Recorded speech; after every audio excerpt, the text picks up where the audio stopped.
नमो लोये सौहरिहन्ताणं नमो लोये सौहृदानं नमो लोये सौभागिर्यानं नमो लोये सौज्यायानं नमो लोये सौत्रिकालवती सावणम् ओंकारमिन्दु संयुक्त नित्यं जयन्ति योगिनः कामदमोक्षदं चैव ओंकाराय नमो नमः मङ्गलं भगवान् यो मङ्गलं गौतमोनि मङ्गलं कुन्कुन्दार्यो विजेन्द्रमोसुमङ्गलं नमः समयसाराय स्वानुभूत्या तथास्ति चित् स्वभावाय भवाय सर्वाः विभाव निदाताय।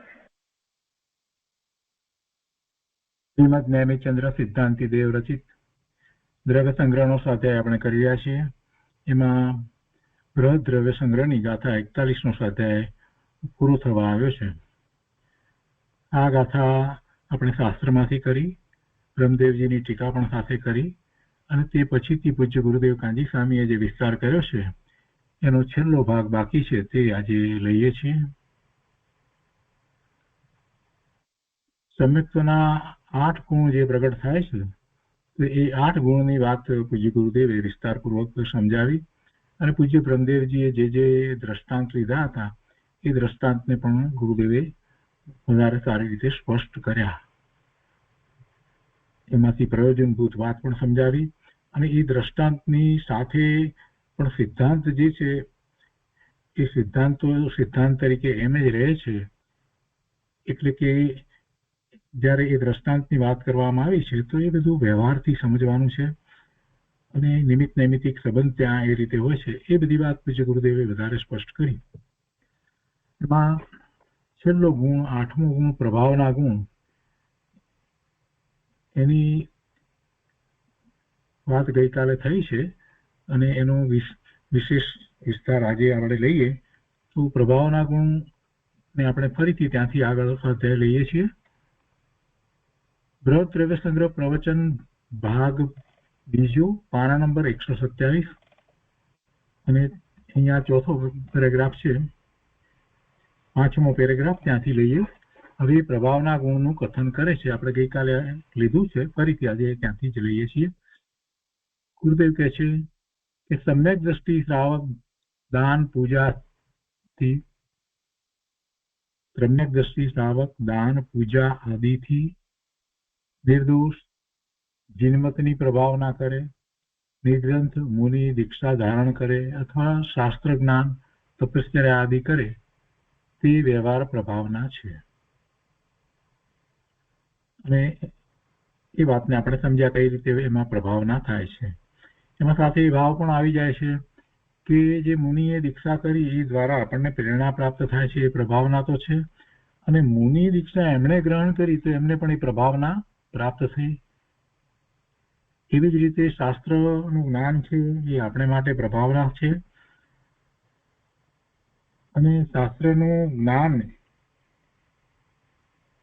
જે કરી રહ્યા છે એમને પ્રભાવના પ્રાપ્ત થાય છે. અને જે શાસ્ત્રની રચના કરી રહ્યા છે એમને પણ શાસ્ત્રની રચના કરતા વિશેષ બુદ્ધિ થાય છે, એટલે એમને એ રીતે પણ પ્રભાવના છે.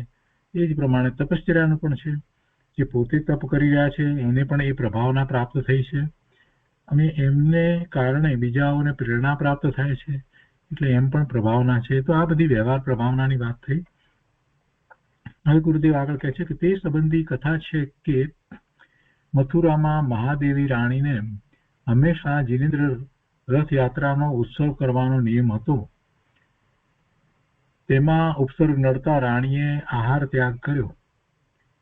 ત્યારે પુણ્યોદયથી ત્યાં વિદ્યાધરે આકાશમાં જૈન રથ ફેરવવા આવી પ્રભાવના કરી. એટલે રાણીને જે જીનેન્દ્ર રથ ઉત્સવ કરવાનો જે ભાવ હતો એમનો એ રીતે વિદ્યાધરે પૂરો કર્યો. એ પછી કહે છે કે બીજી વાત એમ છે કે તે ભવે મોક્ષગામી હરિશેણ ચક્રવર્તી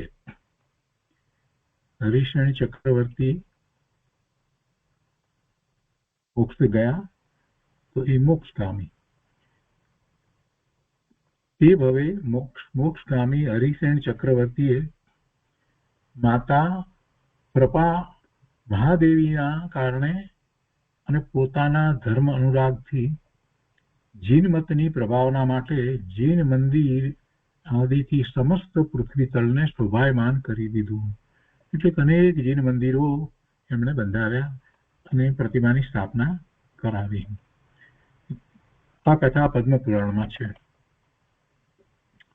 અહીંયા સુધી આપણે સ્વાધ્યાય કર્યો છે. હવે આગળ લઈએ છીએ કે લાખો રૂપિયાની આવક હોય તો તેના પ્રમાણમાં ઘરના મકાન વગેરે બનાવવાનો ભાવ જીવ કરે છે. પોતાની જેટલી સંપત્તિ છે, જે પ્રમાણે આવક છે, એ પ્રમાણે બધા એવા મકાન વગેરેમાં રહે છે, એવું ફર્નિચર વગેરે વસાવે છે અને સાથે ને સાથે એવા વસ્ત્ર અને એવા ઘરણા વગેરે પણ વસાવે છે, એનો ઉપયોગ કરે છે. અને ન હોય તો એ બનાવવાનો ભાવ આવે છે. જેમ જેમ જીવને રૂપિયાની આવક વધતી જાય છે તેમ તેમ એને એ ભાવ તો વધતો જાય છે. હવે આગળ આપણે આ રીતે કરીએ. નાનું ઘર હોય તો મોટું ઘર લે છે, થોડા ઘરણાઓ છે તો વધારે લે છે, વસ્ત્રો ફર્નિચર આ બધામાં એ રીતે રોકાણ કરતો જાય છે અને એવો એને ભાવ રહ્યા કરે છે. આ લૌકિક ભાવ છે. ગુરુદેવ કહે છે કે લાખો રૂપિયાની આવક હોય તો તેના પ્રમાણમાં ઘરણા મકાન વગેરે બનાવવાનો ભાવ જીવ કરે છે. તેમ ગ્રહસ્થ ધર્માત્માને જીન મંદિર, રથયાત્રા, તીર્થયાત્રા, પંચ કલ્યાણક પ્રતિષ્ઠા વગેરે ઉત્સવ કરવાના ભાવ આવે છે. ધર્મ અનુરાગ પૂર્વક જે હજી ગ્રસ્તાશ્રમમાં છે અને જેને એવું ખૂબ ખૂબ પ્રભુ પ્રત્યે ભાવ આવ્યો છે તો એને આવા ભાવ હોય છે. ગૃહસ્થ ધર્માત્માને જીન મંદિર, રથયાત્રા, તીર્થયાત્રા, પંચ કલ્યાણક પ્રતિષ્ઠા વગેરે ઉત્સવ કરવાના ભાવ આવે છે. છતાં વિતરાગતાની વૃદ્ધિ હો એ ભાવના મુખ્ય છે. બીજા બધા ભાવ તો બરાબર છે, અહોભાવ છે, શુભભાવ છે, ભક્તિભાવ છે, પરંતુ મુખ્ય ભાવ તો આ છે કે પોતાને વિતરાગતાની વૃદ્ધિ થાય. વિતરાગતાની વૃદ્ધિ ક્યારે થાય? સમ્યક દર્શન થયું છે અને વિતરાગતાનો અંશ પ્રગટ્યો છે તો એને વિતરાગતાની વૃદ્ધિ થવાની વાત છે. અને જ્યાં સુધી સમ્યક દર્શન નથી પ્રગટ થયું ત્યાં સુધી તો એને વિતરાગતાનો અંશ પ્રગટ નથી થયો તો એનો જ પુરુષાર્થ હોય છે. ગુરુદેવ કહે છે કે જેમાં પ્રીતિ હોય તેમાં ઉત્સાહ આવ્યા વિના રહે નહીં. આગળ કહે છે સાચા મોક્ષ માર્ગના રાગનો પણ નકાર કરી નિર્વિકલ્પ થવા માટે અંદરમાં અતિન્દ્રિય જ્ઞાન આનંદ સ્વભાવમાં ઉત્સાહ લાવી વિષય કષાય આદિ વિભાવ પરિણામ રૂપ જે પરમતોનો પ્રભાવ છે તેને નષ્ટ કરીને વ્યવહાર મોક્ષ માર્ગનો શુભરાગ પણ પરમતનો પ્રભાવ છે, વિભાવ છે, માટે તેને પણ નષ્ટ કરીને નિશ્ચય તો અંતર ચિદાનંદ આત્મામાં લીનતા રૂપ સ્વસંવેદન જ્ઞાનથી નિર્મળ જ્ઞાન દર્શન રૂપ સ્વભાવના ધારક નિજ શુદ્ધ આત્માનું પ્રકાશન અનુભવન, નિજ શુદ્ધ આત્માનું પ્રકાશન અને એનું અનુભવન કરવું તે ખરી પ્રભાવના છે. અહીંયા બે જગ્યાએ આ જે પૂર્ણ વિરામ છે પરમતનો પ્રભાવ છે ત્યાં અલ્પ વિરામ સમજવું અને વિભાવ છે ત્યાં પણ અલ્પ વિરામ સમજવું. તો ગુરુદેવ શું કહે છે? એક જ પેરેગ્રાફની અંદર એક જ વાક્ય છે. આખા પેરેગ્રાફમાં ફરીથી વાંચીએ કે સાચા મોક્ષ માર્ગના રાગનો પણ નકાર કરી. હવે સાચા મોક્ષ માર્ગનો નકાર કરીને નથી, એના રાગનો નકાર કરીને, રાગનો નકાર કરીને. કેમ કે જ્યાં સુધી રાગ છે એટલે કે શુભભાવ છે, જ્યાં સુધી શુભભાવ છે ત્યાં સુધી અટક્યો છે. પ્લેનમાં ચડવા માટે હેંગર ન હોય તો સીડી હોય છે, સ્ટેરકેસ હોય છે. એ સીડી ત્યાં મૂકવામાં આવી હોય ને સીડી બહુ સુંદર હોય ને એમાં પણ પાછી જરાક કંઈક સજાવેલી હોય સરસ રીતે તો એ ગમે. અને સીડી દ્વારા ચડીને ઉપર તો જવાનું છે, એ વાત બરાબર છે, સીડી વિના નથી જવાનું, છતાં પણ સીડી ગમે ને સીડી ઉપર જ રોકાઈ રહે તો ચાલશે નહીં, એને અંદર જવાનું છે. એવી રીતે સાચો મોક્ષ માર્ગ છે એ જયારે ખ્યાલમાં આવ્યો છે કે આ સાચો મોક્ષ માર્ગ કહેવાય, જીનવાણી દ્વારા, શાસ્ત્રના અભ્યાસ દ્વારા, ગુરુના ઉપદેશ દ્વારા સાચો મોક્ષ માર્ગ કોને કહેવાય એ બરાબર સ્પષ્ટ થયું છે, તો પણ પછી એના સુભરાગમાં એ રોકાઈ ન રહે, એ સત્વરે એ માર્ગે ચાલી અને પુરુષાર્થ કરી અને એ માર્ગમાં પ્રવર્તે.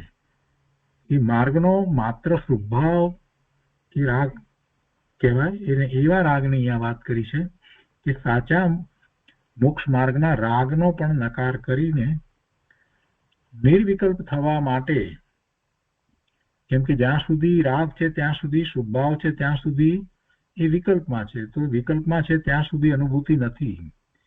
એટલે નિર્વિકલ્પ થવા માટે એવા રાગનો પણ નકાર કરીને નિર્વિકલ્પ થવા માટે અંદરમાં અતિન્દ્રિય જ્ઞાન આનંદ સ્વભાવમાં ઉત્સાહ લાવી વિષય કષાય આદિ વિભાવ પરિણામ રૂપ જે પરમતોનો પ્રભાવ છે તેને નષ્ટ કરીને આ વિષય કષાય આદિ પાંચેન્દ્રિયના વિષયો અને પોતાની પર્યાયમાં થતા જે કષાય, મંદ કષાય હોય તો પણ એ પણ તીવ્રની તો વાત જ નથી, તો એ પણ એ વિધા વિભાવ પરિણામ રૂપ જે પરમતોનો પ્રભાવ છે, એવા વિભાવ રૂપ પરિણામ જે થાય છે એમાં કાંઈક અંશે જીવને પૂર્વે જીનમતની પૂરેપૂરી શ્રદ્ધા થઈ ન હતી, એને કારણે અન્ય મતની વાત એને ગમતી હતી, એટલે એવા અનેક પ્રકારના બાહ્યમાં શુભભાવ થાય છે જેને એ ધર્મ સમજતો હોય. પણ જયારે સાચો ધર્મ સમજમાં આવ્યો પછી એ બધું છોડી દે છે. એટલે ગુરુદેવે એ બધા ભાવ જે છે શુભભાવ, અનેક પ્રકારના શુભભાવ પરમતમાં જેને ધર્મ કહેવામાં આવે છે, તો એવા આ જીવને પણ હતા. સમ્યક દર્શન થયા પછીથી પણ એ હજી ઘણા વર્ષોથી ચાલ્યું આવતું હોય, એટલે એ વાત એકદમ નીકળી ગઈ ન હોય, તો એ વાત સ્મૃતિમાં આવતી હોય તો એને પણ છોડી દે છે. એ બધો વિભાવ છે. વિષય કષાય આદિ વિભાવ પરિણામ રૂપ જે પરમતોનો પ્રભાવ છે તેને નષ્ટ કરીને આગળ કહે છે કે વ્યવહાર મોક્ષ માર્ગનો શુભરાગ પણ પરમતનો પ્રભાવ છે. આ જરાક સમજવા જેવી વાત ગુરુદેવે કરી દીધી છે. વ્યવહાર મોક્ષ માર્ગનો શુભ રાગ પણ પરમતનો પ્રભાવ છે. પરમતને કારણે, અન્ય મતને કારણે એને વ્યવહાર મોક્ષ માર્ગ જે છે એના પ્રત્યે શુભરાગ રહે છે. ખરેખર તો એને એ છોડી અને સ્વભાવ ભાવે થવાનું છે, નિશ્ચય મોક્ષ માર્ગમાં પ્રવર્તવાનું છે. પણ આ જે બધું કંઈક કરે છે એવો સાચા દેવ ગુરુ શાસ્ત્ર ની ભક્તિ વગેરેનો જે ભાવ જે છે, તો એ ભાવને ગુરુદેવ અહીંયા એ કહે છે કે એ પરમતનો પ્રભાવ છે. વ્યવહાર મોક્ષ માર્ગનો શુભરાગ પણ પરમતનો પ્રભાવ છે. એટલે એવો શુભરાગ જે છે એમાં પણ જ્યાં સુધી રોકાઈ રહે છે ત્યાં સુધી નિશ્ચયથી મોક્ષ માર્ગમાં પ્રવર્તતો નથી. એટલે એ અપેક્ષાથી ગુરુદેવે આ બધી વાત કરી છે. એક પોતાનું શુદ્ધ સ્વરૂપ, એના સિવાય બીજી કોઈ વાત નહીં. એટલી જયારે એકાગ્રતા થઈ જાય ત્યારે જ નિર્વિકલ્પ ધ્યાન થાય છે. એટલે ગુરુદેવે આ બધી વાત, એટલે કે આ બધા વિકલ્પો, એ બધા વિકલ્પો માંથી ઉપયોગને ખસેડી અને સ્વ તરફ વાળવાનો છે.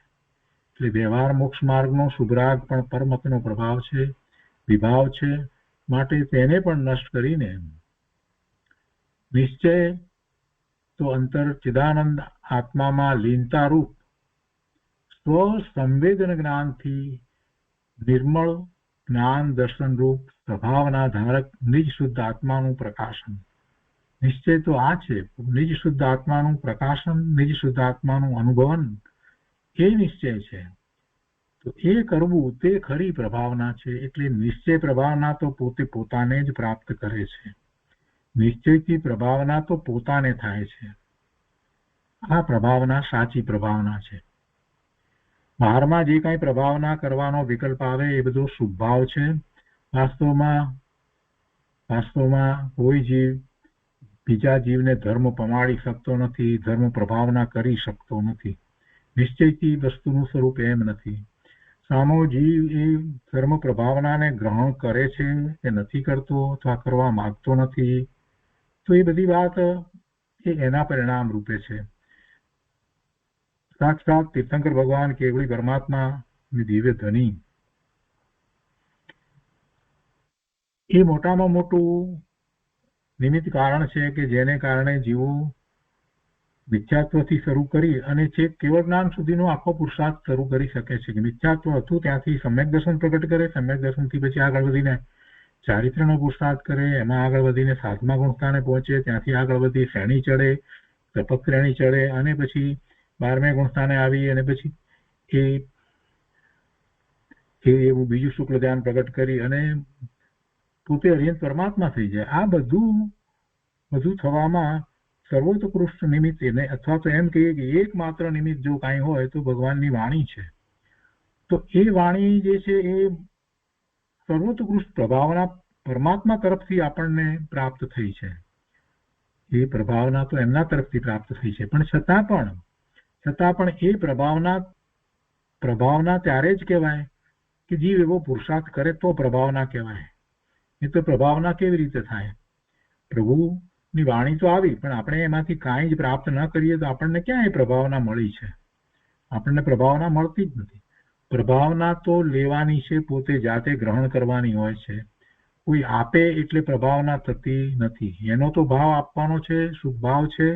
વ્યક્તિ આપણને ઉપદેશ આપે, જ્ઞાની હોય આપણને ઉપદેશ આપે તો એમનો તો શુભ ભાવ છે, પણ આપણે એ ન ગ્રહણ કરીએ ત્યાં સુધી ખરેખર એમની પ્રભાવના આપણને પ્રાપ્ત નથી થતી. જે ગ્રહણ કરે એને પ્રાપ્ત થાય છે.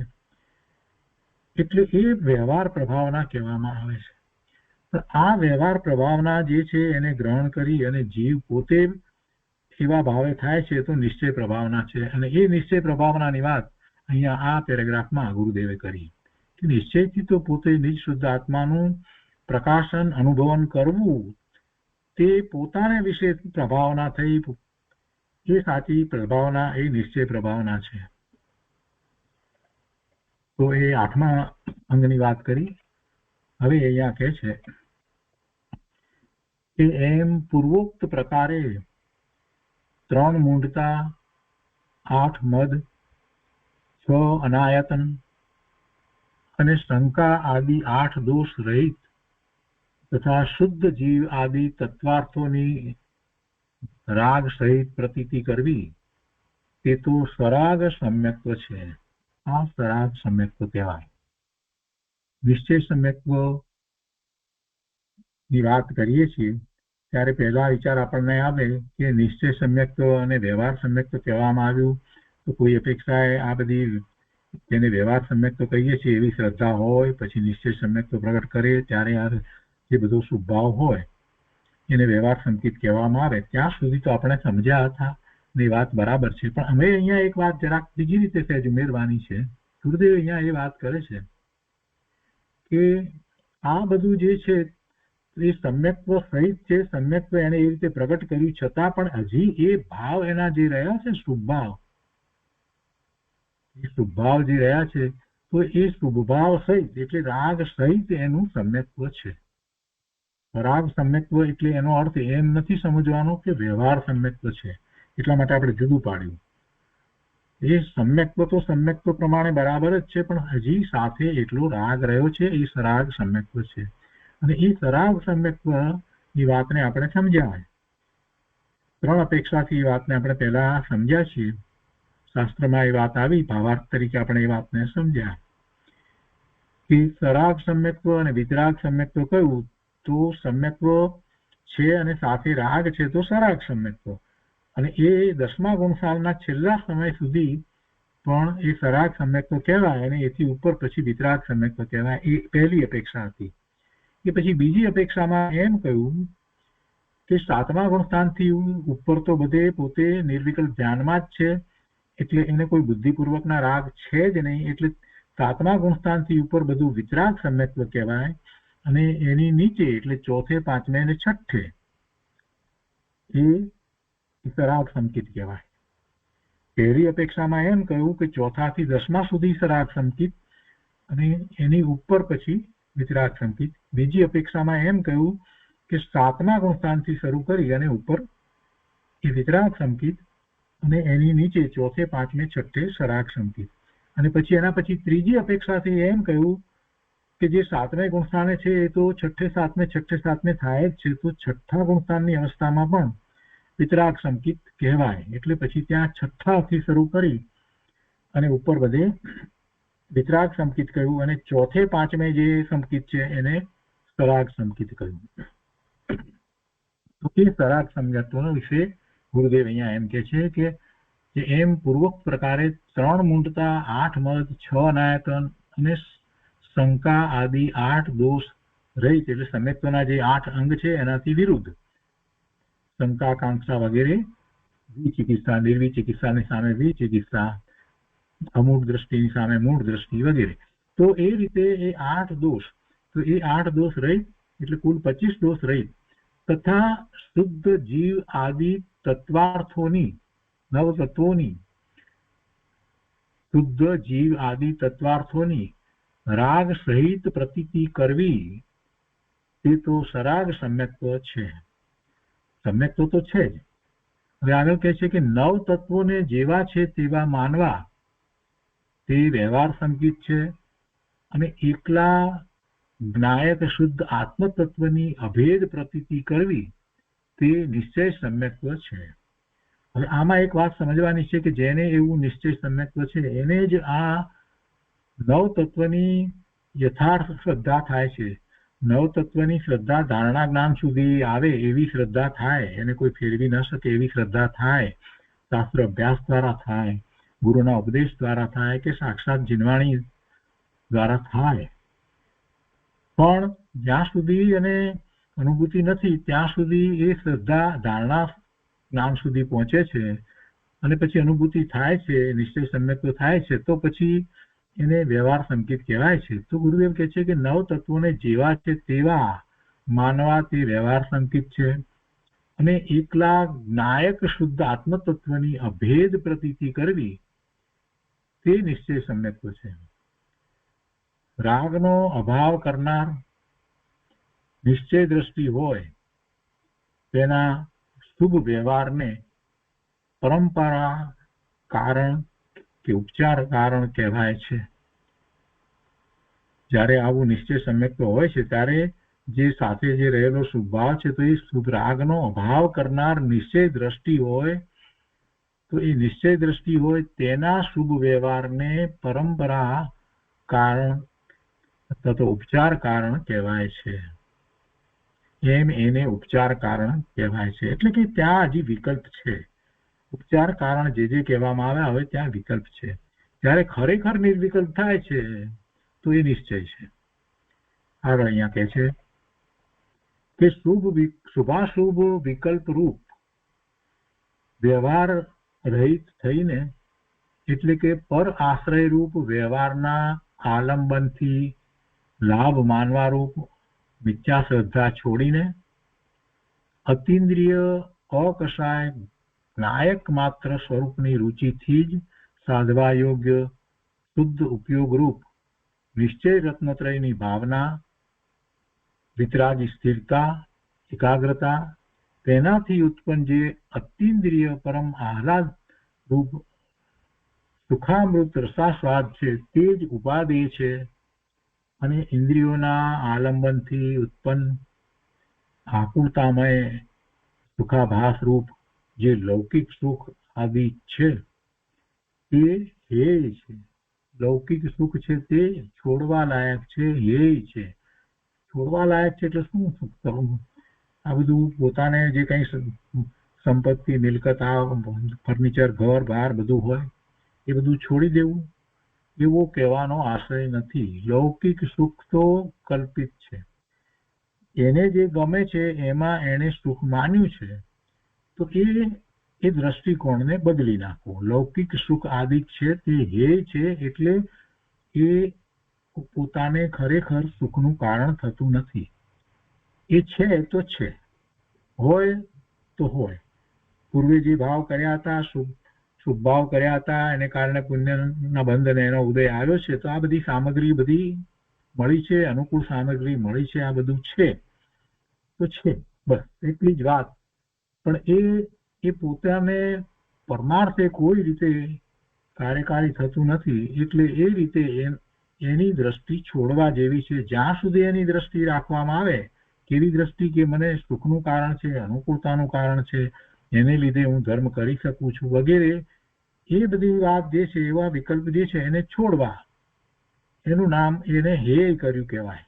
હેય કરવું એટલે કઈ છોડીને નીકળી જઈએ તો એ એમ નથી. છોડીને નીકળી જાય છતાંય હજી અંદરમાં એમ પડ્યું હોય કે અમે તો આટલું બધું છોડ્યું, અમે તો આટલા પૈસાદાર હતા, આમાં ધનવાન હતા, આ બધું હતું ને અમે છોડીને આવ્યા, અમે એ બધું છોડીને આવ્યા, એટલું બધું છોડ્યું, એટલે એને તો જે એનો જ મહિમા હોય, તો એને છોડ્યું કહેવાય નહીં. એનો અર્થ સમજવાનો છે. એ એટલે શું? એ એટલે એ પોતાને પરમાર્થે કોઈ રીતે ઉપયોગી નથી, એટલે એનું લક્ષ્ય છોડવા લાયક છે. એમાં હિત બુદ્ધિ છોડવા લાયક છે. એમાં કલ્યાણની બુદ્ધિ હોય તો એ છોડવા જેવી છે. એમાં એ પોતાને ઉપકારી છે એવી બુદ્ધિ હોય તો એ છોડવા લાયક છે, એ છોડવા જેવું છે. એમ અહીંયા હે કરવાની વાત છે. ફરીથી વાંચીએ. પરમ આહલાદ રૂપ સુખામૃત રસાસ્વાદ છે, તે જ ઉપાદેય છે, એ વાત કરી. અને પછી કહે છે કે તેને ઇન્દ્રિયોના આલંબનથી ઉત્પન્ન આકુળતામય સુખાભાસ રૂપ, સુખના આભાસ રૂપ જે લૌકિક સુખ આદિક છે તે હે છે, એવી અંતર્મુખ રુચિ રૂપ તથા અકસાય મુનિ દશામાં હોવા યોગ્ય વિતરાગ ચારિત્ર સહિત સંકિતને વિતરાગ સંકિત અથવા નિશ્ચય સંકિત જાણવું. આ વિતરાગ સંકિત હોય છે. આવું વિતરાગ સંકિત કહેવામાં આવ્યું છે. એટલે બીજી રીતે વિચાર કરીએ તો ગ્રહસ્થ દશામાં ચોથું પાંચમું ગુણસ્થાન હોય ત્યાં જ્યારે એને રાગ રહ્યો છે, શુભભાવ રહ્યો છે, તો એને સરાગ સંકિત જ કહેવાય છે. છતાં પણ એની ભાવના એવી છે અને નિર્વિકલ્પ થાય છે, તો એ વખતે એને રાગ નથી. એ પણ એટલી જ સત્ય વાત છે. પણ નિશ્ચય સંકિતમાં તો પછી જ્યારે બધું જ છોડવા લાયક છે અને સંપૂર્ણપણે દ્રષ્ટિમાંથી છૂટી ગયું છે, તો પછી એના નિમિત્ત પણ બાકી રહેતા નથી. એટલે એવા નિમિત્તો પણ છૂટી જાય તો એ મુનિ દશા અંગીકાર કરે, અને મુનિ દશા અંગીકાર કરે ત્યાર પછીથી મુખ્યપણે વિતરાગ ચારિત્ર હોય. એટલે જ્યારે એની દ્રષ્ટિ છૂટી ગઈ છે અને મુનિ દશા થઈ છે, એટલે એ ખરેખર થઈ ગયું છે, તો પછી એ નિમિત્ત રૂપે પણ રહેતું નથી, તો મુનિ દશા થઈ, સર્વસંગ પરિત્યાગ થઈ ગયો. ત્યારે પછી જે ચારિત્ર હોય છે તો એમાં એને વિતરાગ ચારિત્ર હોય. અહીંયા આગળ કહે છે કે આ વ્યવહાર સંકિતના વ્યાખ્યાનમાં નિશ્ચય સંકિતનું વર્ણન કેમ કર્યું. હવે એવો પ્રશ્ન લઈ અને થોડીક વાત વધારે કરી છે. બ્રહ્મદેવજીએ આપણા આ પ્રશ્ન લઈ અને જે વિસ્તાર કર્યો હતો, ગુરુદેવ એને વધારે સમજાવે છે કે આ વ્યવહાર સંકિતના વ્યાખ્યાનમાં નિશ્ચય સંકિતનું વર્ણન કેમ કર્યું. તો ભાઈ વ્યવહાર સંકિતનું વર્ણન કરવું હોય તો નિશ્ચય સંકિતનું વર્ણન કર્યા વિના કેવી રીતે થઈ શકે? કેરીની વાત કરવી હોય તો આંબાની વાત કર્યા વગર કઈ કેરીની વાત થઈ શકે નહીં. અહીંયા કહે છે કે એવા પ્રશ્નનો ઉત્તર એમ છે કે વ્યવહાર સંકિત દ્વારા નિશ્ચય સંકિતનું સ્વરૂપ સાથે સાથે જ આવી જાય છે. કેમ કે નિશ્ચય વિના એકલો વ્યવહાર તે વ્યવહાર નામને પણ પામતો નથી. જ્ઞાની પણ જ્યારે વિતરાગ ચારિત્રને પોતામાં પ્રગટ દશારૂપ કરે છે, વિતરાગ ચારિત્રને પોતામાં પ્રગટ દશારૂપ કરે છે, એટલે પ્રગટ કરે છે, ત્યારે પૂર્વે વ્યવહારના વિકલ્પ આવેલા હોય છે. હતા પહેલા એવા વ્યવહાર ચારિત્રના વિકલ્પ વગેરે બધું હતું. વ્યવહારના વિકલ્પમાં એ વ્યવહાર સમ્યક દર્શનની વાત પણ આવી જાય અને વ્યવહાર ચારિત્રપણની વાત પણ આવી જાય. એ બધું સાથે એ બધું કંઈક થવા કરતું જ હતું, પણ જયારે સમ્યક દર્શન થાય છે ત્યારે પછી એ બધું સમ્યક થાય છે. અને ત્યારે જ પછી જે એને જે ચારિત્ર જે છે એ સમ્યક આચરણ ચારિત્ર કહેવાય છે, ચોથા ગુણતાને. અને પેલું 12મા જે ચારિત્ર છે એ ચારિત્રની વાત નથી કરતા. ચોથા ગુણતાને હંમેશા સમ્યક આચરણ ચારિત્રની વાત કહી અને ચારિત્ર છે એમ કહેવામાં આવે છે, પણ એની મુખ્યતા હોતી નથી, કેમ કે વધારે એ સ્વવિકલ્પ હોય છે. હવે અહીંયા એ વાત કરે છે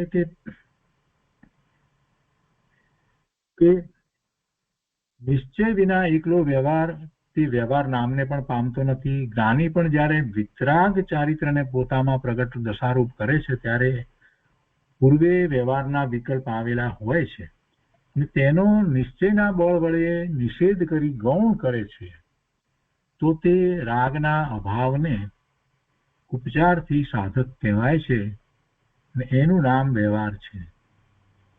ખરેખર તો રાગ રૂપ વ્યવહાર રત્નત્રય છે. રાગ રૂપ વ્યવહાર રત્નત્રય છે તે તો બાધક જ છે એમ પ્રથમથી જ શ્રદ્ધા કરવી જોઈએ. જે રાગ રૂપ વ્યવહાર રત્નત્રય છે એ બાધક જ છે એમ પ્રથમથી જ શ્રદ્ધા કરવી જોઈએ. નિશ્ચય રત્નત્રય જે છે, વ્યવહાર રત્નત્રય નહીં પરંતુ નિશ્ચય રત્નત્રય છે, સમ્યક દર્શન, સમ્યક જ્ઞાન, સમ્યક ચારિત્રના પોતાના એવા પરિણામ થવા જેમાં પોતે પોતાના સ્વભાવ ભાવે પરિણમી જાય છે, દ્વૈત રહેતો નથી, એવી જે દશા થઈ નિર્વિકલ્પ ધ્યાનમાં, એ નિશ્ચય રત્નત્રય છે, એ પરિણામ નિશ્ચય રત્નત્રય છે. તો અહીંયા કહે છે કે ખરેખર તો રાગરૂપ વ્યવહાર રત્નત્રય છે તે તો બાધક જ છે. બાધક એટલે કે એને કારણે પુણ્યનો બંધ થાય છે એમ પ્રથમથી જ શ્રદ્ધા કરવી જોઈએ. ને વ્યવહારને ઉપચારથી નિશ્ચયનો સાધક કહેલ છે, પણ વ્યવહાર કહે તેમ નિશ્ચય વસ્તુ સ્થિતિ નથી. ઉપચારથી એ વ્યવહાર, કેમ કે એ વ્યવહાર પહેલા એવો હોય છે જેને વ્યવહાર નામ નથી આપતા, પણ એવું પહેલા હોય છે. એવો જ નૈમિતિક સંબંધ છે, પહેલા દ્રવ્યશ્રુત વગેરેનો અભ્યાસ હોય જ છે, એ બધી શ્રદ્ધા હોય જ છે. 7 તત્વની શ્રદ્ધા, 9 પદાર્થની શ્રદ્ધા, 6 દ્રવ્યની શ્રદ્ધા, સાચા દેવ ગુરુ શાસ્ત્રની શ્રદ્ધા, આ બધું પહેલા હોય જ છે. અને મોક્ષ માર્ગ કઈ રીતે છે, ચોથું ગુણસ્થાન કેવી રીતે છે, ધર્મની શરૂઆત ચોથા ગુણસ્થાનથી કેવી રીતે થાય છે, આ બધી જ શ્રદ્ધા હોય છે. એટલે આવો જે વ્યવહાર જે છે એને કોઈ અપેક્ષાથી એમ કહેવામાં આવે કે એ નિશ્ચય નું કારણ છે એટલે એને સાધક કહેવાયો હોય.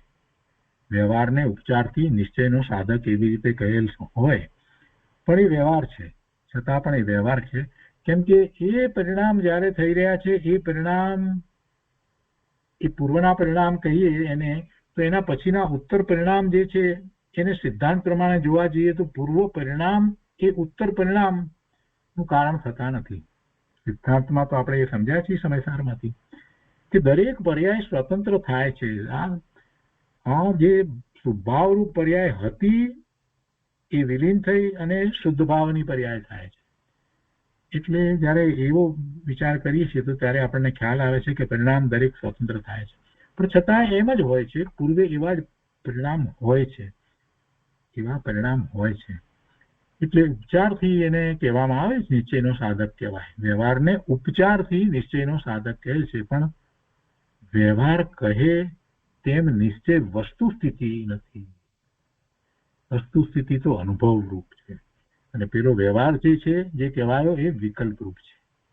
એ બેનો ભેદ અહીંયા ગુરુદેવે પાડ્યો કે પેલું વિકલ્પ રૂપ છે અને પેલું જે છે તે અનુભૂતિ રૂપ છે. પછીના દિવસનું પ્રવચન છે એમાં ગુરુદેવ કહે છે કે હવે સમ્યક દર્શનનું મહાત્મ્ય કહે છે.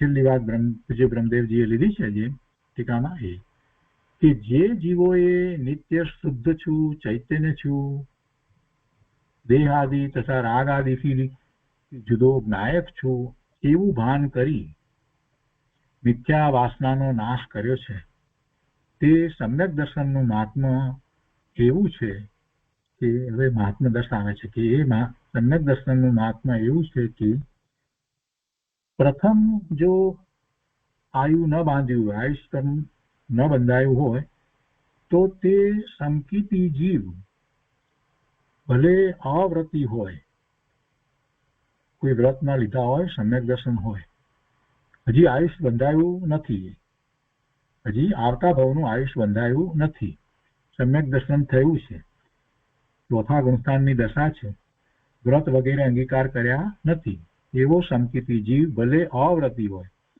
અને રાજ્ય આદિમાં હોય, કદાચ રાજા પણ હોય અથવા તો કોઈ પ્રધાન પણ હોય, કાંઈ પણ રાજ્યમાં પણ એવું હોય, અને હિંસા આરંભના અશુભ ભાવ થાય છતાં, રાજ્યમાં હોય તો કોઈ પ્રકારે કંઈક થાય એવા ભાવ પણ થતા હોય છતાં શુદ્ધ જ્ઞાતા દ્રષ્ટાના ભાનમાં જાગૃત રહેતો હોવાથી, આ હોય એવા શુભ ભાવ આવે, લડાઈ વગેરેના ભાવ આવ્યા હોય તો શુભ ભાવ થયા છતાં શુદ્ધ જ્ઞાતા દ્રષ્ટાના ભાનમાં જાગૃત રહેતો હોવાથી તે તિર્યંચ, નરક ગતિ આદિ નિંદીય સ્થાનોમાં જન્મ લે નહીં. હજી તો ચોથું ગુણસ્થાન છે, વ્રત અંગીકાર કર્યા નથી અને એ બધી એની પ્રવૃત્તિમાં રહ્યો છે, છતાં પણ એને હવે ભવિષ્યનું જે આયુષ બંધાશે એમાં એ તિર્યંચ નહીં થાય, નરક ગતિમાં એ નહીં જાય, એ સ્ત્રી પણ નહીં થાય, એટલે કે દેવી પણ ન થાય, દેવ થાય તો, અને બીજી ગતિમાં પણ એની સ્ત્રી પર્યાય થાય નહીં, મનુષ્ય હોય કે ગમે તે તિર્યંચ હોય, અને એ તિર્યંચ, નરક ગતિ આદિ નિંદનીય સ્થાનોમાં જન્મ લે નહીં. આગળ કહે છે કે આગમમાં કહ્યું છે કે જેને શુદ્ધ સમ્યક દર્શન છે તે જીવ નરક, તિર્યંચ ગતિમાં તથા નપુસંગ, સ્ત્રી, નીચ કુળ, અંગહીન શરીર અથવા તો વિકલાંગતા એમાં રહ્યું એવું શરીર, અલ્પ આયુ અને દરિદ્રપણાને પામે નહીં. સમ્યક દર્શન થયા પછીથી એ પામે નહીં. સમ્યક દર્શન થયા પછીથી આયુષનો બંધ પડે એમાં એને નરક ગતિ, તિર્યંચ ગતિ ન હોય, નપુસંગપણું ન હોય, સ્ત્રીપણું ન હોય, નીચ કુળ ન હોય, એનું શરીર જે પણ મળે જે ગતિમાં હોય તે કેવું હોય તો એ અંગહીન કે વિકલાંગતા ન હોય, અલ્પ આયુ પણ ન હોય અને દરિદ્રપણું પણ ન હોય. હવે આ બધી વાત એ અપેક્ષાથી છે કે જે તિર્યંચ ગતિની અંદર જે છે અથવા તો મનુષ્ય ગતિની અંદર જે છે એ તો દેવ ગતિમાં જાય, એને પછી આયુષનો બંધ પડે એટલે દેવ ગતિમાં જાય, પણ જે દેવ ગતિમાં જે છે અથવા તો નરકની ગતિમાં જે છે કે જે વિક્રિય શરીર સહિત હોય છે તો એ પછી એ મનુષ્ય ગતિમાં જ આવે, એ તિર્યંચમાં નથી જતા, અને મનુષ્ય ગતિમાં આવે તો એમાં એને આ શરીર કેવું મળે એની વાત સમજવાની, એને આયુષ કેવું મળે, તો દરિદ્રપણું પણ એને ન મળે, આ બધી વાત કુળ વગેરેની અપેક્ષાથી બધી વાત ત્યાં લાગુ પડે. હવે આગળ કહે છે કે જો સમ્યક દ્રષ્ટિ કદી પણ સ્ત્રી પર્યાયમાં ન ઉપજે, સમ્યક દર્શન થયા પછી એને જ્યારે આયુષનો બંધ પડે તો ક્યારે એ સ્ત્રી પર્યાયમાં ન ઉપજે. આ બધું કહ્યું નીચ કુળ ને નપુસંગ ને આ બધું, એ રીતે ક્યારે સ્ત્રી પર્યાયમાં ન ઉપજે. ગુરુદેવ કહે છે કે શ્વેતાંબર શાસ્ત્રકાર મલ્લીનાથ ભગવાન, તીર્થંકર ભગવાનને સ્ત્રી કહે છે એ મિથ્યા છે, કેમ કે એ તો સાહિક સમ્યક દ્રષ્ટિ છે, અને એક સાહિક સમ્યક દ્રષ્ટિ સ્ત્રી તરીકે એમની પર્યાય હોય નહીં, 3 કાળમાં એવું બને નહીં. આગળ કહે છે કે જે લાંબા કાળે બને તેને આશ્ચર્ય અથવા અચ્છેરું કહે છે, અને અચ્છેરુંની વાત ઘણી આવે છે, શ્વેતાંબરમાં વધારે એ બધી વાત કહેવામાં આવી છે કે આ બધું અચ્છેરું કહેવાય એમ કરીને વાત લીધી છે. તો કે છે કે જે લાંબા કાળે બને તેને આશ્ચર્ય અથવા અચ્છેરું કહે છે, પણ જેમ મનુષ્ય સ્ત્રીના પેટે વાંદરું જન્મે નહીં,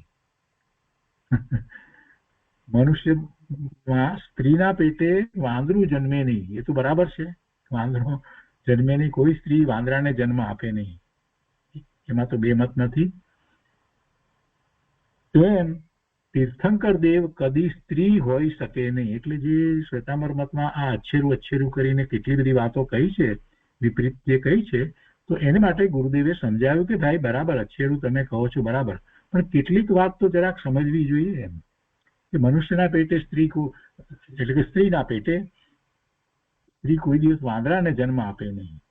તેવી રીતે આ સમ્યક દ્રષ્ટિ જે છે એની પર્યાય સ્ત્રીની થાય ને. એટલે તીર્થંકરનો જીવ એ જે ભાવમાં તીર્થંકર થાય એને તમે સ્ત્રીની પર્યાય કહો એ વાત બરાબર નથી. તેમ તીર્થંકર દેવ કદી સ્ત્રી હોઈ શકે નહીં. આ મલ્લીનાથ ભગવાન સંબંધીની જે વાત છે એમાં ગુરુદેવે સ્પષ્ટતા કરી છે.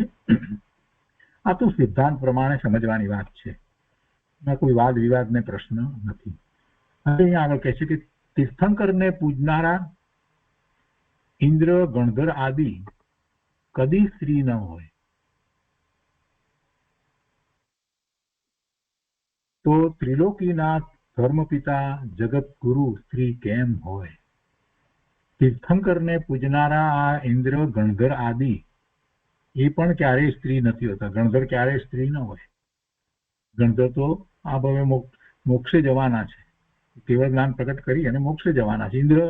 ઇન્દ્ર ભલે આ ભવે મોક્ષે નથી જવાના, પણ એ એના પછીના ભાવમાં એ પણ મોક્ષે જનાર છે. એ પણ કોઈ દિવસ ઇન્દ્ર સ્ત્રી ન હોય. ઇન્દ્ર જે છે તે પૂર્વ ભાવની અંદર એને સમ્યક દર્શન થયું હોય ને એ પછીથી એને એવા પુણ્યના બંધ કર્યા છે, એટલા માટે થઈને ઇન્દ્ર થયા છે. તો કે છે કે ઇન્દ્ર ગણધર આદિ જે તીર્થંકરને પૂજનારા જે છે એ પણ સ્ત્રી ન હોય, તો સાક્ષાત તીર્થંકર ભગવાન ત્રિલોકીના ત્રણ લોકના નાથ ધર્મ પિતા જગત ગુરુ પરમેશ્વર એ સ્ત્રી કેમ હોય? એ સ્ત્રી ન હોય, ન જ હોય, એમ કે ન જ હોય. ગુરુદેવ કહે છે કે શ્વેતાંબરોએ લોકોમાં ભલું મનાવવા માટે સ્ત્રીઓને પણ તીર્થંકરપણું કે મુનિપણું કહેવામાં દેવગુરુનું સ્વરૂપ ઢીલું કરી અને કલ્પિત શાસ્ત્રો રચેલા છે. જીન આગમના નામે કલ્પિત શાસ્ત્રો રચ્યા છે. પરીક્ષાવાન હોય તે અંધશ્રદ્ધામાં માને નહીં. બસ પોતે જાતે પરીક્ષા કરવી, સિદ્ધાંતોને સમજી અને પછી નિર્ણય કરવા. આપણે જ્યાં જન્મ્યા હોઈએ તો એને જ અનુસરવું એવો કોઈ નિયમ છે? તો એનો અર્થ એ થાય કે આપણે બ્રાહ્મણને ત્યાં જન્મ્યા હોત તો પછી આ જૈન દર્શનને માનત જ નહીં.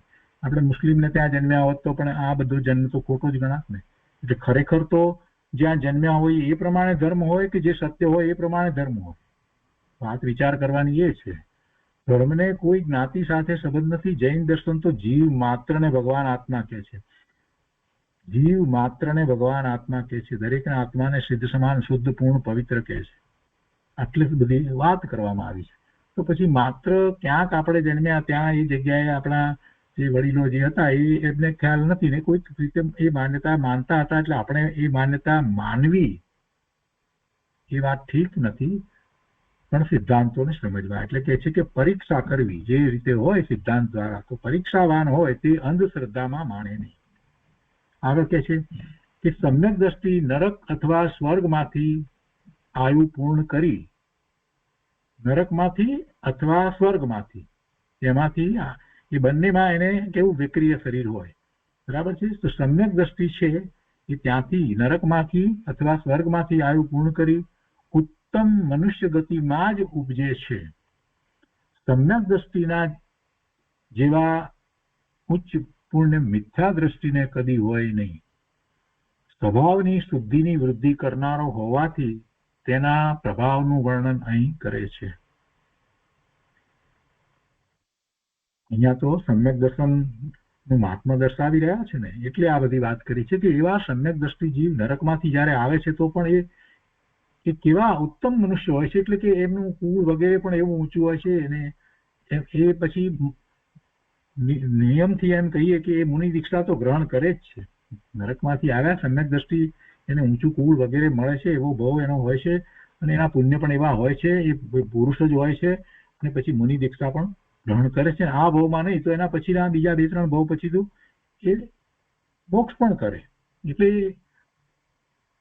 એ નરકમાંથી આવ્યો તો પણ અને સ્વર્ગમાંથી આવ્યા હોય ઇન્દ્ર તો પણ એ ભાવમાં કરે, અથવા તો એના પછી એક બીજો ભાવ દેવનો થાય ને એના પછીના મનુષ્ય ભાવમાં કરે. પછી તો દેવ મનુષ્યના જ ભાવ થાય છે. સમ્યક દ્રષ્ટિને એમ જ પછી થાય છે.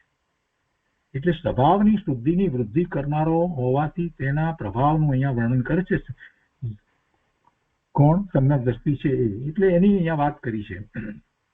મિથ્યા દ્રષ્ટિને સમ્યક દ્રષ્ટિ જેવા પુણ્ય હોતા નથી. અહીંયા કહે છે કે શ્વેતાંબર દર્શાંગી સુખમાં ઉપજવાનું કહે છે.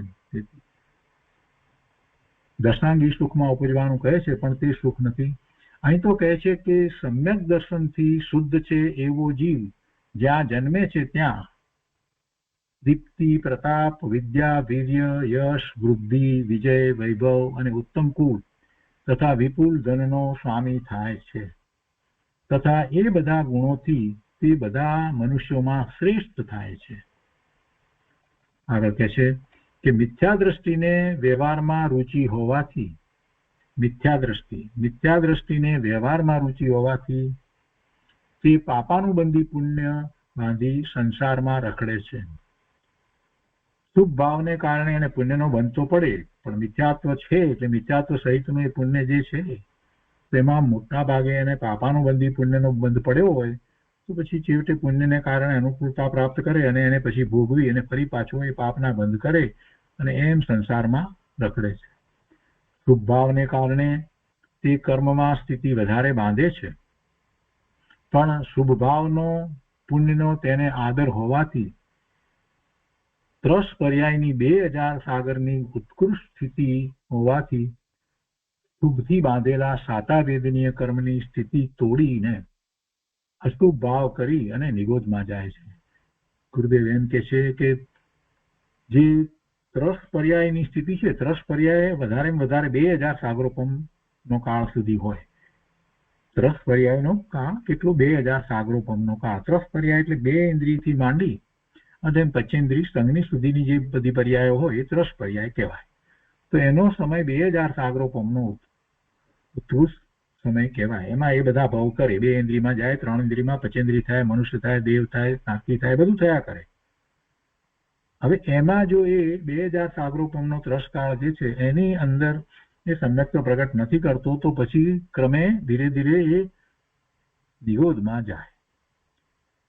એ કહે છે કે ત્રસ પર્યાયની 2000 સાગરની ઉત્કૃષ્ટ સ્થિતિ હોવાથી શુભથી બાંધેલા સાતા વેદનીય કર્મની સ્થિતિ તોડીને અશુભ ભાવ કરીને નિરોધમાં જાય છે. સમ્યક દ્રષ્ટિ છે તે વિતરાગ સ્વભાવની દ્રષ્ટિ અને મુખ્યતા વાળો હોવાથી સમ્યક દ્રષ્ટિ છે તે વિતરાગ સ્વભાવની દ્રષ્ટિ અને વિતરાગ સ્વભાવની મુખ્યતા વાળો હોવાથી પુણ્યની બાંધેલી સ્થિતિ તથા શુભને તોડી શુદ્ધ ઉપયોગના બળથી અલ્પકાળમાં મોક્ષમાં જાય અને પેલો નિરોધમાં જાય. મિથ્યા દ્રષ્ટિ નિરોધમાં જાય. બધાને જ 2000 સાગરોપમનો ઉત્કૃષ્ટ કાળ મળ્યો છે. એમાં બધાને પુણ્ય હોય, પણ મિથ્યા દ્રષ્ટિનું પુણ્ય જે છે તે પાપાનુબંધી પુણ્ય છે ને એમાં એ આગળ વધીને એ બધા કર્મની સ્થિતિ તોડી અને પછી આગળ છેવટે એ ક્રમે પછી નિરોધમાં જાય. જ્યારે સમ્યક દ્રષ્ટિ છે એ પછી એ બધી સ્થિતિ જે છે શુભભાવ પુણ્યની ને બધી છોડી અને છેવટે શુદ્ધ ઉપયોગના બળથી એ અલ્પકાળમાં મોક્ષમાં જાય. હવે કહે છે કે મિથ્યા દ્રષ્ટિને કર્મની સ્થિતિ વધુ અને પુણ્યનો રસ થોડો હોય છે, અને જ્ઞાનીને કર્મની સ્થિતિ આયુ સિવાયના કર્મની સ્થિતિ થોડી અને પુણ્યનો રસ વધુ હોય છે. શું કહે છે? મિથ્યા દ્રષ્ટિને કર્મની સ્થિતિ વધુ અને પુણ્યનો રસ થોડો હોય છે. સ્થિતિ વધારે પણ પુણ્ય જે હોય તેમાં પુણ્યનો રસ થોડો હોય. અને જ્ઞાનીને કર્મની સ્થિતિ આયુ સિવાયના કર્મની સ્થિતિની વાત છે. આયુની સ્થિતિ તો વધારે હોય પણ આયુ સિવાયના કર્મની સ્થિતિ થોડી અને એના પ્રમાણમાં પુણ્યનો રસ વધુ હોય છે. પણ સંસારમાં ત્રસ પર્યાયમાં કોઈ 2000 સાગરથી વધુ રહી શકે નહીં. હવે કહે છે કે વળી સમકીતી સમાધિ મરણ કરી દેવમાં ઉપજે છે. સમ્યક દ્રષ્ટિ હોય એને જ સમાધિ મરણ થાય. સમકીતી સમાધિ મરણ કરી દેવમાં ઉપજે છે. ભવનવાસી વ્યંતર જ્યોતિષી દેવમાં ઉપજે નહીં. નીચે ભવનવાસી વ્યંતર જ્યોતિષી દેવમાં ઉપજે નહીં, વૈમાનિક દેવમાં ઉપજે છે. પણ ત્યાં પ્રકીર્ણક વાહન કલવિશી નામે હલકા દેવ પણ ન ઉપજે. વૈમાનિક દેવમાં ઉપજે પણ ત્યાં પણ 16 દેવ છે લોક છે ને, એટલે એમાં કહે છે કે પ્રકીર્ણક વાહન કલવિશી નામે હલકા દેવ પણ ન ઉપજે. મહારિદ્ધિના ધારક દેવ પણ ઉપજે. નિશ્ચયથી તો તે પોતાના શુદ્ધ શ્રદ્ધા જ્ઞાન આનંદમાં જે ઉપજે છે, નિશ્ચયથી તો આવું જ વસ્તુ સ્વરૂપ છે અને પોતાના આત્મામાં રહે છે. અહીં નિમિત્તની વાત ચાલે છે. હવે જેને સંકિત પામ્યા પહેલા આયુષ બાંધ્યું હોય તો એની વાત કરીએ. અત્યાર સુધી આ બધી વાત આયુષ્ય જે છે એ સમ્યક દર્શન પછી બંધાયું એની બધી વાત કરી. હવે કહે છે કે હવે જેણે સંકિત પામ્યા પહેલા આયુષ બાંધ્યું હોય, એમાં નરક ગતિ, તિર્યંચ ગતિ અથવા મનુષ્યનું આયુષ બાંધ્યું હોય તે ક્યાં ઉપજે છે તે કહે છે. તો એ પ્રથમ નરકને છોડી અને અન્ય 6 નરકોમાં, જ્યોતિષી, વેંતર, ભવનવાસી દેવમાં, સર્વ સ્ત્રી પર્યાયમાં તથા કર્મભૂમિના મનુષ્ય તથા તિર્યંચમાં એ સંકિતિ ઉપજે નહીં. આમાં ઉપજે નહીં. ભલે એને આયુષ બંધાયું છે તે છતાં પણ એ મનુષ્યનું આયુષ બંધાયું હોય એ અને પછી એને સમ્યક દર્શન થયું હોય એવો દેવ અથવા એવો નારકી હોય તો એ મનુષ્યમાં ઉપજે, પણ એ સ્ત્રી ન થાય. એવી જ રીતે જે મનુષ્યમાં કે તિર્યંચમાં હોય એને સમ્યક દર્શનની પહેલા એને દેવનું આયુષ જો બંધાયું હોય તો એ આ જ્યોતિષી, વેંતર, ભવનવાસી દેવમાં ઉપજે નહીં, ભલે પછીથી હોય તો પણ. અને એવી જ રીતે જો નરકનું આયુષ બાંધ્યું હોય તો પણ કોઈ જીવે તે એવું નરકનું આયુષ બાંધ્યું હોય, એટલે કે મનુષ્ય હોય અથવા તિર્યંચ હોય તો એ પછી નરકમાં જાય તો એ બાંધ્યું હોય અને પછી સમ્યક દર્શન થાય તો પણ કહે છે કે પ્રથમ નરકને છોડી અને અન્ય 6 નરકમાં એ ઉપજે નહીં. એટલે કહે છે કે એવા નરક કે તિર્યંચનું અથવા મનુષ્યનું આયુષ બાંધ્યું હોય તો પણ એ પ્રથમ નરકને છોડીને, એટલે પ્રથમ નરકમાં જાય પણ બીજા નરકમાં ન જાય નરકનું આયુષ બાંધ્યું હોય તો. અને દેવનું આયુષ બાંધ્યું હોય તો પણ આ જ્યોતિષી, વેંતર, ભવનવાસી દેવ ન થાય, એ વૈમાનિક દેવ થાય. વળી મનુષ્યનું આયુષ બાંધ્યું હોય તો એની વાત અહીંયા કરે છે કે એમાં આ બધામાં પણ જે દેવોમાં જે જાય છે ત્યારે પણ સ્ત્રી ન થાય અને કર્મભૂમિના મનુષ્ય ન થાય. એ સર્વ સ્ત્રી પર્યાયમાં તથા કર્મભૂમિના મનુષ્ય ન થાય. તો એ ભોગભૂમિના મનુષ્ય થાય અથવા તો ભોગભૂમિમાં તિર્યંચ થાય. એ કર્મભૂમિમાં મનુષ્ય તથા કર્મભૂમિના તિર્યંચમાં સંકિતિ ઉપજે નહીં.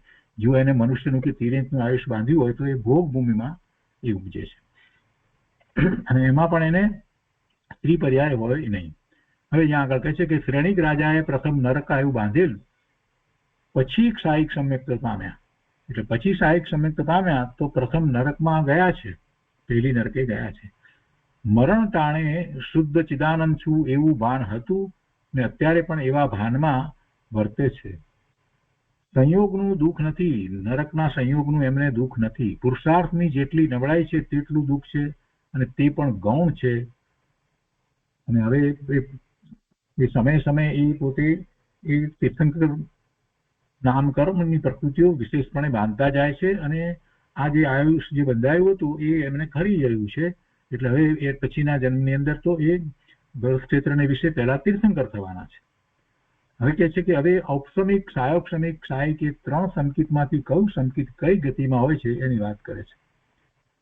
છેલ્લી વાત હવે વિષય બદલ્યો અહીંયા પાછો કે આ 3 પ્રકારના સંકિત જે કયા ઔપસમિક, સાયોપસમિક, સાહિક. આપણે જાણીએ છીએ કે ઔપસમિક સંકિત જે છે એ ફક્ત કેટલો સમય હોય છે એ ઉપસમ ભાવ દર્શન મૌન્યનો જે છે તે અંતર્મુહૂર્ત જ હોય છે, એટલે એનો સમય તો ઓછો હોય છે. તો ઔપસમિક, સાયોપસમિક, સાહિક એ 3 સંકિતમાંથી કયું સંકિત કઈ ગતિમાં હોય છે તે કહે છે. સૌધર્મ આદિ સ્વર્ગમાં, અસંખ્યાત વર્ષના આયુધારી ભોગભૂમિના તિર્યંચમાં તથા મનુષ્યમાં તથા રત્નપ્રભા નામે પ્રથમ નરક પૃથ્વીમાં એ 3 સમ્યક્ત્વ હોય છે. તેમાં વિશેષ એટલું કે અપર્યાપ્ત અવસ્થામાં દ્વિતીય ઉપસમ સમ્યક્ત્વ મહર્દિક દેવોમાં જ હોય છે. એટલે બધામાં પર્યાપ્ત અવસ્થામાં જ હોય છે. ફક્ત અપર્યાપ્ત અવસ્થામાં તો દ્વિતીય ઉપસમ સમ્યક્ત્વ મહર્દિક દેવોમાં જ હોય છે અને બાકીના દેવ તથા તિર્યંચ છે તેમાં તથા 6 નીચેની નરક ભૂમિઓમાં પર્યાપ્ત જીવોને જ સૌક્ષમ અને ઉપસમ એ 2 સમ્યક્ત્વ હોય છે, સાઈક હોતું નથી. બાકીના દેવો જે છે તથા તિર્યક છે તેમાં તથા 6 નીચેની નરક ભૂમિમાં પર્યાપ્ત જીવોને જ સૌક્ષમ અને ઉપસમ એ 2 સમ્યક્ત્વ હોય છે. આગળ કહે છે કે પ્રથમ નરકમાં તીવ્ર ઉષ્ણતાની વેદના થોડામાં થોડી 10,000 વર્ષના આયુષ સુધી હોય છે. લાખ મણ કઠણ લોઢાનો ગોળો ત્યાં પડે તો તુરત ઓગળી જાય એવી ઉષ્ણતા પહેલી નરકે હોય છે, અને તેનાથી અનંત ગુણી ઉષ્ણતા બીજી નરકમાં છે. ત્યાં પણ સંયોગનું દુઃખ નથી, સમ્યક દ્રષ્ટિને એ સંયોગનું દુઃખ નથી, પણ દેહ સાથેની એકત્વ બુદ્ધિનું દુઃખ છે. જેટલું દેહ સાથે એકત્વ એટલું જ ખરેખર જીવને દુઃખ હોય છે. એ વાત તો બધાને માટે સત્ય છે. અહીં પાપનો ભય નહીં રાખતા કાળા કેર અન્યાય અનીતિ કરે, પાપનો ભય ન હોય ને એ બધા અનેક પ્રકારે કાળા કેર કરે. પેલા એક ગેસ ચેમ્બરની અંદર કેટલા હજારો માણસોને મારી નાખ્યા. આ યુદ્ધની અંદર કેટલાય લોકો આ બધા આ જેને બોમ્બ નાખી અને મારી નાખવાનો જે ભાવ આવે આ બધું શું છે? તો કે છે કે અહીં એવા બધા પાપ કરે એનો ભય નથી, અને કે પાપ કરીશ તો ક્યાં જઈશ એ બધા. અહીં પાપનો ભય નહીં રાખતા કાળા કેર કરે, અન્યાય અનીતિ કરે, શિકાર કરે, દારૂ માંસ આદિ ખાય, ચોર અને તીવ્ર મમતા જેને હોય, ચોરીનો ભાવ થતો હોય, ખૂબ પ્રકારે ચોરી કરતા હોય, તીવ્ર ભાવ હોય એની મમતા હોય, તે બધા નરકમાં જાય છે. અજ્ઞાનના વશે જીવ અનંતવાર ત્યાં જઈ આવ્યો છે. અત્યારે વર્તમાનને જ માનનારા પૂર્વ ભવ વગેરેને ન માને તેથી શું, પણ પૂર્વે આ જીવ પણ આ ચારેય ગતિમાં ભ્રમણ કરી આવ્યો છે.